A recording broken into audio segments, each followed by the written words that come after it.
In this tutorial, I'm going to teach you how to put together a basic assembly using the FTC Parts Library. So we're going to start by inserting in a blank assembly. If you look in our current document, we don't have Parts Studio, so there's nothing to use. So we'll instead go to Other Documents, and there you can see a bunch of different folders and teams that you're part of. In this case, you want to go to FTC Robotics Part Users. That will contain all the folders. Inside this folder, you can see all of the different vendors like Rev, MasterCar, GoBuilda. In this case, we want to use GoBuilda, so we're going to go to GoBuilda. And now we're going to start.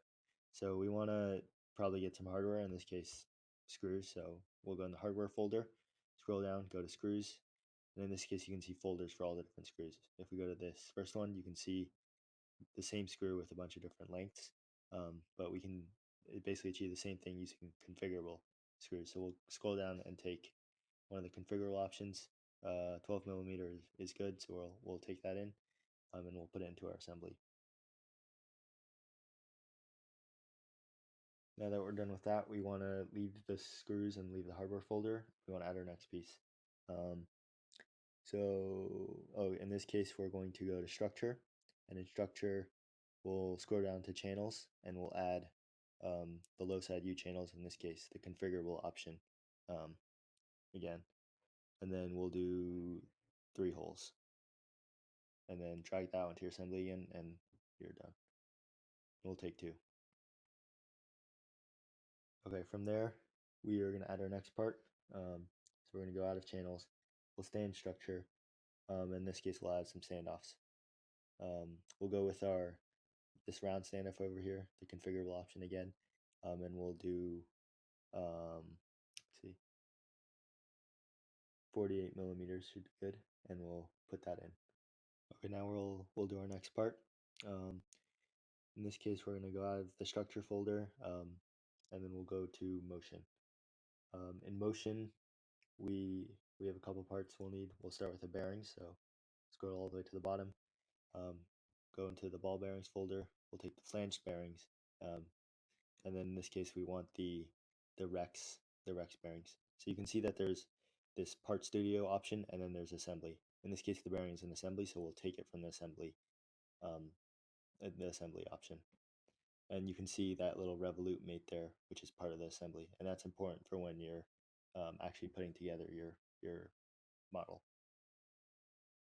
Now we need to add a shaft collar, so we are going to exit all of these subfolders, and then we'll scroll through motion again. Over here. Okay, so we'll enter this collars folder, and we need a set screw shaft collar. So we'll look for this 8 millimeter Rex bore one, and we'll insert that. Done. Okay. The next part we need is a gecko wheel. So we'll look through motion again. And then we'll go to this wheel and tires folder, and then find the gecko wheels, and we'll put this first one in.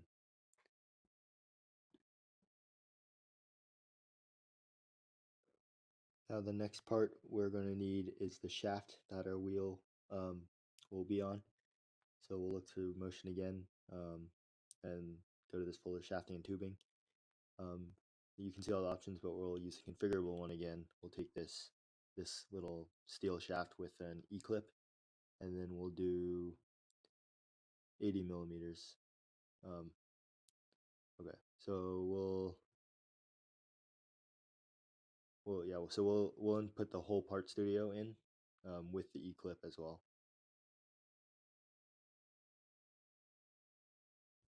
Okay, so now we have all of our parts in assembly, and we should be ready to assemble. First, we'll do a fasten mate on the standoff. Make sure you select this top face and not this second edge because of this chamfer. And then we'll mate it to this corner of the U channel. And then we want this in a couple other places, so we'll use replicate. So we'll select the standoff, and then the mate is automatically selected. We'll change this to match individual edges, and we'll select all of the different points that we want the standoff at. Once we've done that, we just want to mate the other side. So we'll take the U channel, that little corner mate, and mate it again to that face. And now we have the basic structure formed. Now we got to add our screw, so we'll do another fasten mate. we'll turn on our mates to show the mates. So we'll take that mate connector that's already on the screw, and then we'll add it to there. And then we need to flip the direction because it's facing the wrong direction. So we'll use that little button there. And then we'll check that, and we'll replicate again. This is another good use for replicate. Let's add it to all of the holes where the standoff is.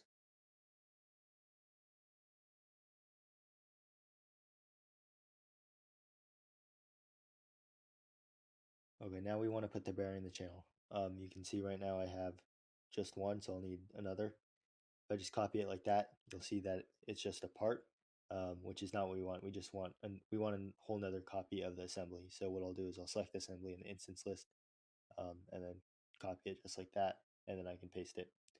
Now I'll just fasten it. So I'll take the flange over here, and then put it in the U channel, and then I'll do the same thing with the other one, just another fasten mate. This is somewhere where you couldn't use replicate because you're doing an assembly. And then, okay, so now our bearings are in. Now it's time to do the shaft. So you'll see that this E-clip is separate from the shaft. It's not mated or anything, so we need to mate them or group them together first. So I'll select the two, and then I'll group them.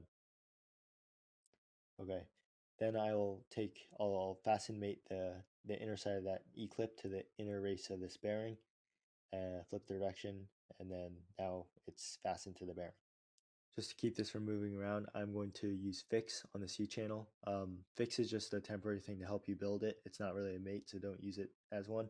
But here we can see the shaft rotating. This works because I'll show you because of the revolute mate on this bearing. So because we fasten made it to the bearing, the shaft will now spin because of the revolute mate on the bearing. Okay, next we'll attach a shaft collar to the other end. So it's just another fasten mate.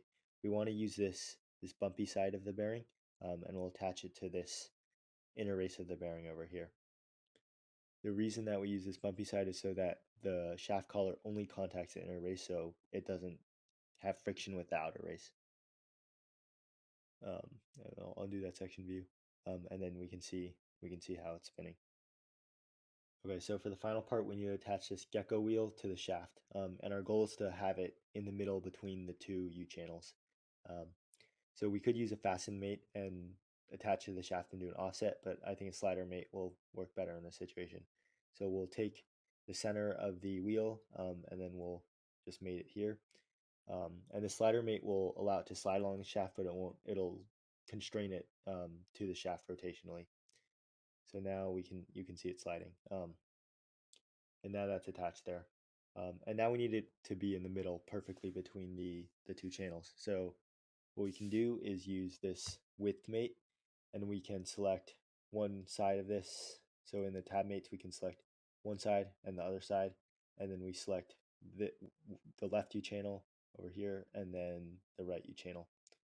And now our wheel will be perfectly in the middle, and you can see it rotating.